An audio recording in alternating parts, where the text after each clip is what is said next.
Afghani chicken বানানোর জন্য এখানে আমি 750 চিকেনের মধ্যে অর্ধেকটা পাতিলেবুর রস, 1 চামচ আদা রসুনের পেস্ট আর পরিমাণ মতো লবণ দিয়ে মাখিয়ে 15 মিনিট রেস্টে রেখে দিলাম।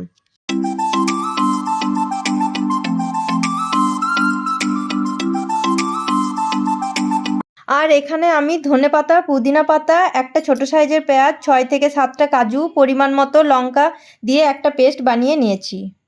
আর একটা পাত্রে 3 চামচ টক দই, 2 চামচ ফ্রেশ ক্রিম, একটু কাসুরি মেথি, আগের থেকে বানিয়ে রাখা ধনেপাতা পুদিনা পাতার পেস্ট, 1 চামচ গরম মশলা, হাফ চামচ চাট মশলা সব দিয়ে ভালোভাবে মিশিয়ে ম্যারিনেট করা চিকেন দিয়ে 1 ঘন্টা রেস্টে রেখে দিলাম।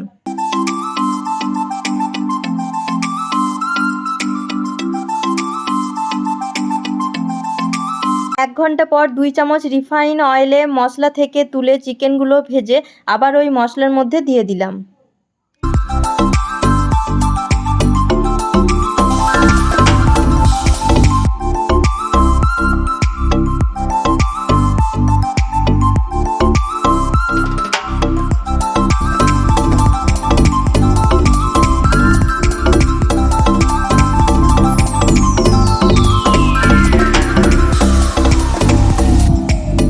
অন্যদিকে কয়লা গরম করে একটা ছোট পাত্রের মধ্যে নিয়ে ওপর থেকে ঘি দিয়ে চিকেনের মধ্যে বসিয়ে দিলাম, যাতে স্মোকি স্মেল থাকে চিকেনের মধ্যে।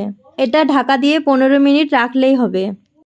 1 চামচ বাটার, 1 চামচ রিফাইন অয়েলে চিকেনটা দিয়ে গ্যাসের ফ্লেম লো করে চিকেনটা করে নিয়েছি।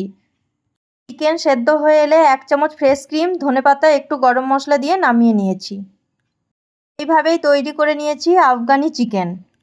আমার ভিডিও ভালো লাগলে like, comment, share and subscribe করে দিও।